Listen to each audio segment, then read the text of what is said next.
समय पहले की बात है। एक समृद्ध राज्य में हरिपाल नाम का एक साधारण लेकिन अत्यंत चतुर किसान रहता था, जो अपनी छोटी सी खेती पर मेहनत करके ईमानदारी से जीवन बिताता था। वह दिखने में सामान्य था, पहनावे में सादा और बोलचाल में विनम्र, लेकिन उसके पास जीवन को समझने की गहरी बुद्धि थी। इसलिए गांव के लोग अपने झगड़े, फैसले और समस्याएं उसी से पूछते थे। उसी राज्य के राजा वीरसेन न्यायप्रिय और विद्वान थे, पर उनके मन में एक चिंता थी कि आजकल लोग केवल किताबों का ज्ञान दिखाते हैं, जबकि सच्ची बुद्धि बहुत कम लोगों में होती है। इसलिए उन्होंने यह निश्चय किया कि वह पूरे राज्य में सबसे चतुर व्यक्ति को खोजेंगे। राजा ने घोषणा करवाई कि जो व्यक्ति उनकी परीक्षा में सफल होगा, उसे सम्मान और पुरस्कार मिलेगा। बड़े बड़े विद्वान, व्यापारी और चालाक लोग राजधानी पहुंचे, पर हरिपाल शुरू में नहीं गया, क्योंकि उसे न इनाम का लालच था और न दरबार की चाह। लेकिन गांव वालों के आग्रह पर वह साधारण वस्त्र पहनकर राजा के सामने उपस्थित हुआ। राजा ने पहली परीक्षा में एक पत्थर और लकड़ी का टुकड़ा दिखाकर पूछा कि इनमें से अधिक उपयोगी क्या है। अधिकतर लोगों ने तुरंत उत्तर दिया, पर हरिपाल ने कहा कि उपयोग वस्तु में नहीं, परिस्थिति में होता है।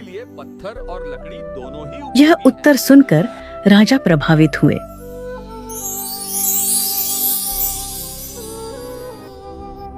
दूसरी परीक्षा में राजा ने पानी का घड़ा और सोने की थैली रखकर पूछा कि प्यासा मुसाफिर क्या चुनेगा। जहां लोग धन की ओर झुके, वहीं हरिपाल ने कहा, महाराज, जीवन रहेगा तभी धन काम आएगा। और राजा और प्रसन्न हो गए। अब तीसरी और सबसे कठिन परीक्षा आई। राजा ने आदेश दिया कि सभी लोगों को एक रात महल के बगीचे में रहना होगा और सुबह तक ऐसा फल लाना होगा जो न जमीन पर गिरा हो और न ही बहुत ऊंचाई पर हो। साथ ही किसी भी पहरेदार को नाराज नहीं करना होगा। बाकी सब लोग इस परीक्षा को नामुमकिन मानकर पीछे हट गए, पर हरिपाल ने हार नहीं मारी। रात भर सोचने के बाद हरिपाल को समझ आया कि राजा ने यह नहीं कहा था कि फल केवल पेड़ से ही तोड़ा जाए, बल्कि यह कहा था कि फल न तो जमीन पर गिरा हो और न ही बहुत ऊंचाई पर हो। सुबह होते ही उसने महल के बगीचे में लगे फूलों के पौधों और झाड़ियों को ध्यान से देखा। तभी उसकी नजर एक अंगूर की बेल पर गई, जो दीवार के सहारे छड़ी हुई थी। उस पर फल यानी अंगूर जमीन से ऊपर था, लेकिन किसी ऊंचे पेड़ पर नहीं। हरिपाल ने पहरेदारों से विनम्रता से पूछा कि क्या वह उस बेल के पास जा सकता है, क्योंकि वह राजा की आज्ञा का पालन कर रहा है। उसकी शांति, नम्रता और सच्चाई देखकर पहरेदारों ने उसे रोकने के बजाय रास्ता दे दिया।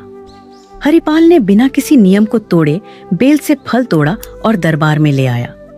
जब राजा ने उससे पूछा कि उसने यह कैसे किया, तो हरिपाल ने हाथ जोड़कर कहा कि सच्ची बुद्धि कठिन रास्ता चुनने में नहीं, बल्कि नियमों को समझकर सही और सरल मार्ग ढूंढने में होती है। यह सुनकर राजा वीरसेन अत्यंत प्रसन्न हुए और उन्होंने घोषणा की कि हरिपाल ही सच्चा चतुर है, क्योंकि उसने ज्ञान, धैर्य और व्यवहार तीनों का संतुलन दिखाया है। राजा ने उसे सोने का पुरस्कार दिया, लेकिन हरिपाल ने उतना ही सोना लिया जितना गांव में कुआं बनवाने के लिए आवश्यक था, और बाकी लौटा दिया। यह देखकर राजा ने कहा कि जो बुद्धि दूसरों के भले के लिए काम आए, वही सबसे बड़ी बुद्धि होती है। हरिपाल सम्मान के साथ अपने गांव लौट आया और पहले की तरह सादगी से जीवन जीने लगा। लेकिन उसकी कहानी पूरे राज्य में फैल गई और लोगों ने समझ लिया कि सच्ची चतुराई दिखावे में नहीं, बल्कि सही सोच और सही आचरण में होती है। सीख: सच्ची बुद्धि वही है जो नियमों को समझे, अहंकार से दूर रहे और अपने साथ साथ दूसरों का भी भला करे।